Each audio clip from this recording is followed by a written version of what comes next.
Hello and welcome to this episode of T-Tech. On today's episode, we're going to set up OpenBSD to support the network of a small to medium-sized business. I do hope you enjoy this one, and let's get into it. Hello and welcome to this episode of T-Tech. On today's episode, we're going to look at how OpenBSD can protect a small to medium-sized business. Now, this is going to be our logical topology here. So we have the subnets and their purpose here at the bottom, like so. And what we're going to basically talk about next is how the traffic will be able to flow from one network to the other. Now, the first three, the office, guest, and DMZ, are local inside of the premise, the building. Now, what we're going to do is go over here, and the black arrow here is the source of the traffic. So in this case, if the office sends packets, those packets, if they're destined to the guest or DMZ, will be blocked, but they are allowed to go out to the WAN toward the internet. And then, of course, that will create state, and that does mean that the WAN will come back through to the office where it originated. Now, likewise here for the guest can talk to the WAN, but not the other two, so they are segmented. And of course for the DMZ, we want that to be segmented as well, because these are going to be accessible on-premise servers, things like web servers and DNS servers and things, as well as email servers. So the WAN, it'll talk to the WAN and it will be able to come back, but it will still be prevented from talking to the others. So this is just how our subnets will be and how it will look. Now, two notes before we get into configuring it on OpenBSD. We don't need three physical interfaces for these three LANs. We can have a managed switch and have those ports be carved up into office, guest, and DMZ VLANs as access ports. And we can have one trunk port coming off of a switch. We could add a switch between the three LANs. They all connect into that switch. We could trunk a port going up to the OpenBSD machine and have one link with those three VLANs being tagged across that link. And that way we can only use one link to save money in one switch for all of these networks. But that is another way to do it. The second note is the guest here wouldn't normally just be like an Ethernet connection, like to a switch. It would be a wireless access point or something similar.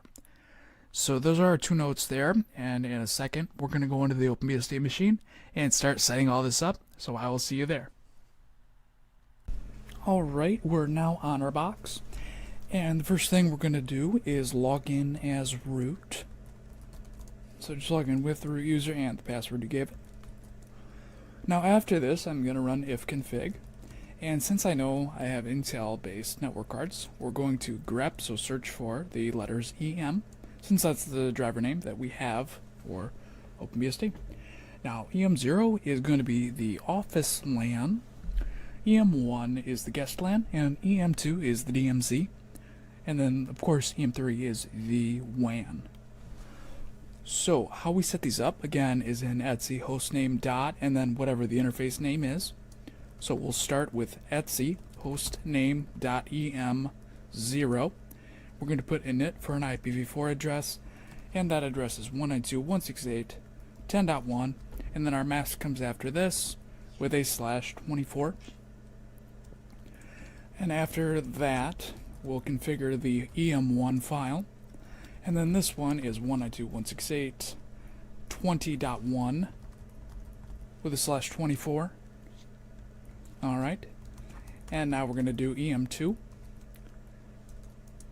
And this is our DMZ. And of course that was 30.1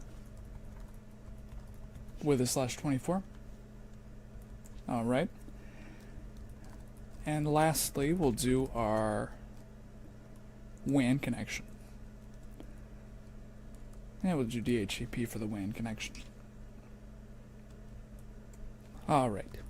Now to bring the interfaces up, we're going to do sh space /etc net start. That should bring them all up if the configuration is valid.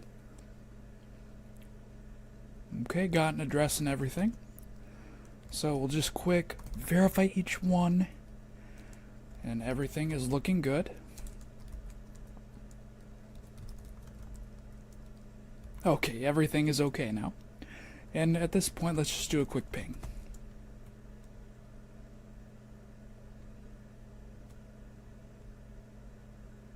Alright, there we go. So that does verify we have connectivity. Now the next step, we'll go ahead and configure our IP routing real quick. That's in etc sysctl.conf. We're just going to put in here net.init.ip.forwarding equals 1. This just turns it on so we can route packets between its interfaces based on its destination IP address. So that is the interfaces configured and the IP routing. Real quick too, we'll just configure DHCP next. So this is our LAN DHCP. So in etc dhcpd.conf, we're going to do option domain name dash domain name. Then in quotes, we're going to put our domain name. I'll put TTech for this. And then close those quotes and then end with semicolon. And under this, we'll put option domain dash name dash servers 4.2.2.1 comma space 4.2.2.2, and then end all that with a semicolon. That can be any public DNS servers you want, even internal ones, it doesn't matter. So now we need to declare what subnets we want the DHCP server to hand out and manage. So if we're going to say subnet, we're going to do this for the office to begin with. So 10.0 with a net mask of /24. Open a curly brace here. Hit return twice and tab in. That's just my preference. We'll type range to tell it what addresses to lease. 10.100 through, just a space for the through part by the way, through 10.200 semicolon, and we're going to say option routers. This is the default gateway. So 192.168.10.1, same address we put in the hostname.em0 file, and that with semicolon, and then wrap this in curly brace. Now we're going to do the same thing, but this will be for the guest subnet. So 20.0 with a net mask of /24. Open the curly brace. We'll type range, and then we'll do the same range 20.100 through 20.200 semicolon option routers 192.168.20.1 end with a semicolon and end with a brace. So this is the configuration for our office and guest subnet for our internal LANs. For the DMZ, they're going to be servers, so we'll just specify a static IP address on those servers as well as a gateway. Okay, we're going to hold Shift-CZ and save that file, so hold Shift down and tap the Z key twice. It's a tongue twister on that one. Okay, so now that's our interfaces, our IP routing, and our DHCPD configured. Let's verify the DHCPD config file with DHCPD-N. We're all good. If there was any errors, it would just tell you where the error was. Go into the file, fix it. You're all good. So the last part is our pf comp file, and this is our firewall, the most integral part of our setup here for security. That's stored in etcpf.conf, and we're going to want to back that up though to begin with. So etcpf.conf.back. We'll remove the original file, and now we're going to make a new one with vi. And here's where the fun starts. Okay, the first thing we'll do is use our macros. So we're going to use a macro for each interface to begin with. So I'm going to say office equals, and then that was EM0, and close the quotes. We'll also say guest equals EM1 DMZ, and that was EM2, and WAN. And of course, this was EM3. And on your machine, all you would do is just put your interface names in place of what I'm doing, but as far as how we're using the macros and how we're going to filter, that will work even if your interfaces are different. So from there, we're going to set some runtime options. We're going to say set skip on LO0. This stops filtering on the loopback, of course. And set block policy, -policy, drop. Again, not send replies when a packet matches a block rule. So the first thing we'll do is say block drop all. We want to block everything going anywhere, any protocol, any interface. And under this, we actually need to, it's good to get in the habit here, above that block rule, we want to make a comment. So you use the number symbol or like a hashtag symbol. And from there, we're just going to say default deny. So as the administrator, we know what we're doing when we come back to this. Under this, we're going to start, we'll call this one office_policy, okay? And under here is where we can start our policy. And better yet, I'm going to actually put these, except for the default deny, because that's explanatory, but we're also going to put office policy end and office policy start. This way, when we grep through the file, it's easy to find what we're talking about. So the first thing I want to do is pass in any traffic, so pass in on, and this will be our office interface from the office :network, so this resolves to whatever network is assigned to the interface, to any destination, keep state, so this starts the traffic on its way into the firewall. And as far as the office goes, it's okay to let all of that go out to the WAN, so we're going to say pass out on the WAN from the office network to any, whoops, did the keep state a little bit too early because we also have to change the source address with our NAT.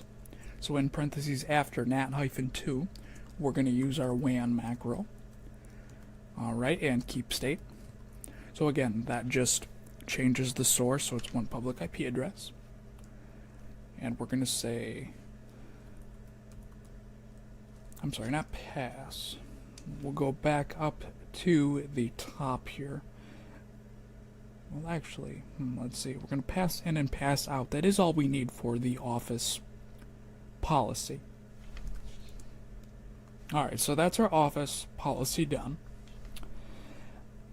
We'll start next with our guest policy. So guest policy start. We'll use the same naming convention. And guest policy end. Okay, and we're going to say pass in on, not office, pass in on guest from our guest :network like before to any, and keep state, and pass out on WAN from our guest network to any, and change that source with NAT-2, then in parentheses the WAN interface, and keep state. Now there is two more rules I want to use for this policy, but we're going to use a special keyword in PF called quick. Now remember, PF goes down the list and each packet is evaluated by each rule, and that can change if the packet is passed or blocked at the end.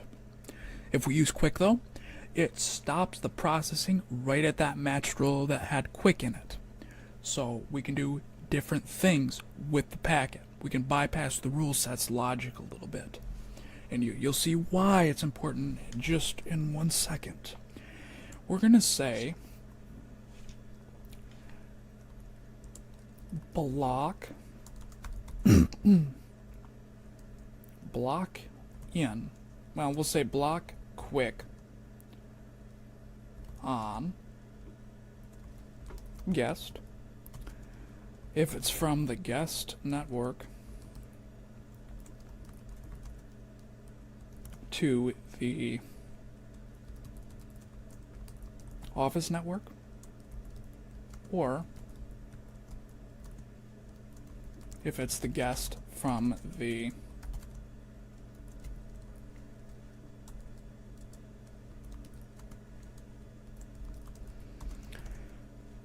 guest network to the DMZ network, okay? Now, I did forget to put the N on there, so block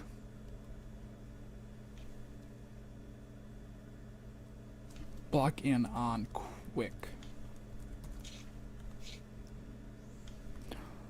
So block in quick on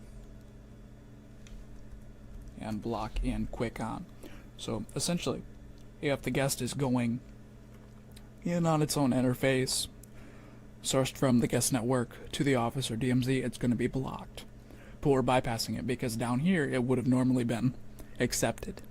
But that's why we can bypass the rule logic. Now there's one more though. I do want to stop the... Well, we won't do that in this one. We'll go ahead and come down to here, and we want to have that end the policy at that point. So guest policy end. All right. And now we're going to start our policy for our DMZ. So DMZ policy start, DMZ policy end. And now we're going to say, we'll return one more time. So, okay, pass in on our DMZ interface from our DMZ network to any destination. Keep state, and we'll pass it out on the way in from the DMZ network to any, and keep state on that as well. Now, there is another thing we want to add besides the NAT2, NAT-2. And then in parentheses, we're going to say WAN. Okay. So there is one more thing for this one. And again, we're going to utilize the quick rule. So block in quick on our DMZ interface if it's coming from the DMZ network to self. Now self just resolves to any IP address assigned to the firewall itself. So this stops it from getting in for management if any of the servers were compromised. So that will block that as well. And we still want to keep our filtering in line with what we said, so we also want to stop the DMZ network from talking to the office network and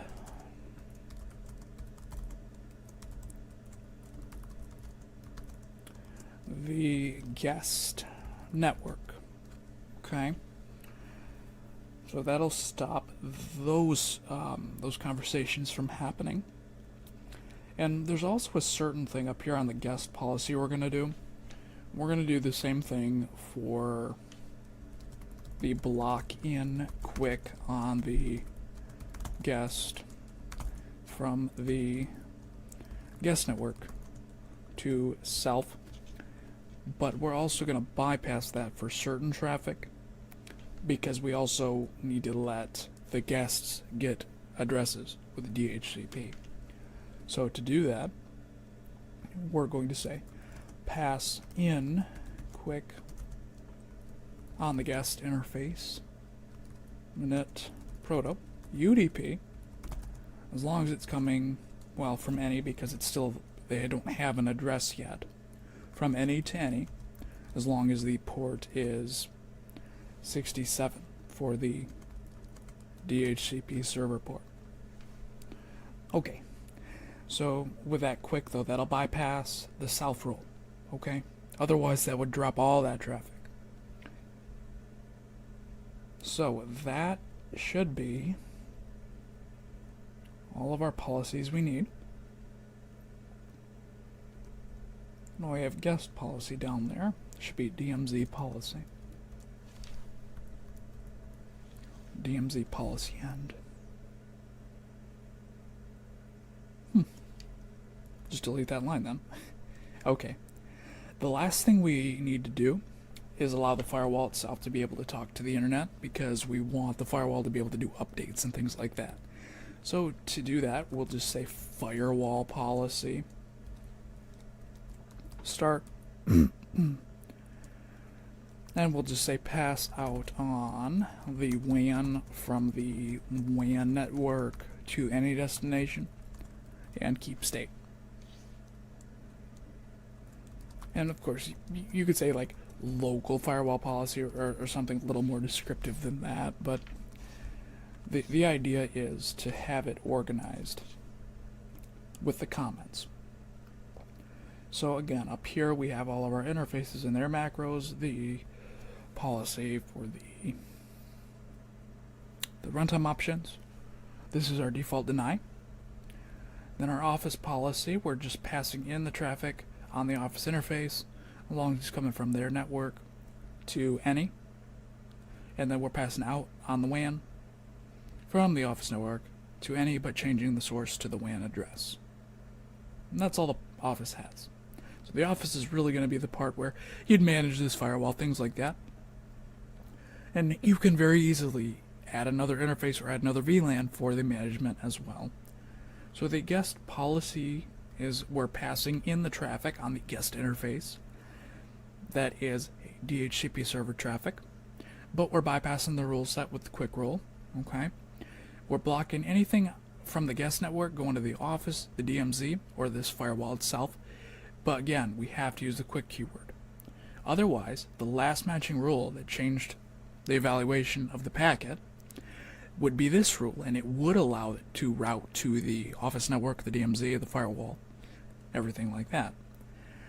So again, if those conditions aren't met above and it does get down here, it's just normal WAN traffic. Okay, so that's what we got going on there. And then we're just passing it out like any other traffic and natting it to the source of the WAN. Now you can get very fine-grained with this. We can only let certain ports and protocols through, but this is just a good starter rule set to keep our security in check. We can definitely expand to this later on though. Now the DMZ for our servers, again, we're doing the same thing with quick. We're stopping the same things. And again, if we didn't use the quick, it would still be passed down here because that would be the last match rule in this policy. And then we're passing it out for the same reason here with our WAN, changing our source to our WAN. And then this just lets the firewall itself talk. You could say pass out on WAN from south to any, but it would put things in there like loopback and other things like that. You don't necessarily need that. Okay, with all that, we're going to save that just like before with holding shift down and typing Z twice. And we're going to cross our fingers and do pfctl-nf and then the file at cpf.conf.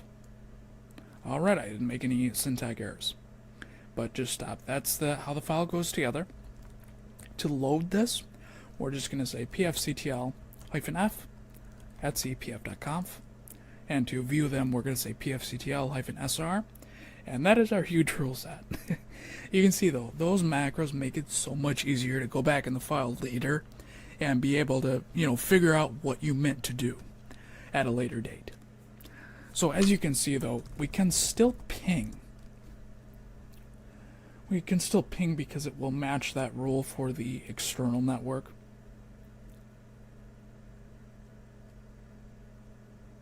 Quite a delay on this WAN connection we have here. Okay, there we go. It does work though. And that won't happen on your network, I assume, because it will be a little bit more bandwidth. But that last rule has packets that matched it and 4 states. So everything is working correctly. And because of the quick keyword, those subnets won't be able to talk to the ones we discussed, but they'll still be able to get out to the WAN. So with all of that, we do have to enable the DHCPD server. So rcctl enable is the command to do that, and then put in DHCPD here. And let's disable SNDIOD because we don't need sound output, and also disable SMTPD. And if you don't want to restart, let's just throw stop in front of there.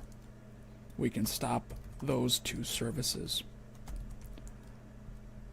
Okay, as well as let's start the DHCP server. Oops, start DHCPD. Okay, if you want to see if they're running, just do rcctl and do check and then the name of the service as well. So we'll just go through real quick and make sure those are disabled. If it says failed, it's off. And SN DIOD. Okay, so with all that, that is our entire configuration. Again, one more time, we'll go through, verify our interfaces, just going there with ifconfig. And those are there because of the etc hostname files, hostname dot and the interface name. Other than that, we'll do pfctl-sr. That shows our rules, and that's that. It's very awesome how PF works. It's a very great piece of software. OpenBSD is great too. But other than this, we'll do sysctl tac a because we also need to check. We want to look for forward with the grep command. Yeah, because we also can set that. So sysctl net.init net.init IP forwarding equals 1, and that sets that. But because of the sysctl file, it'll just set it on boot as well. But with all of that, that is how we set this up to protect the needs of a small to medium-sized business. I do hope this was a very enjoyable video, and I hope you learned something useful. So with all that, I'm Tyler with T-Tech. Thank you for viewing, and have a very nice day.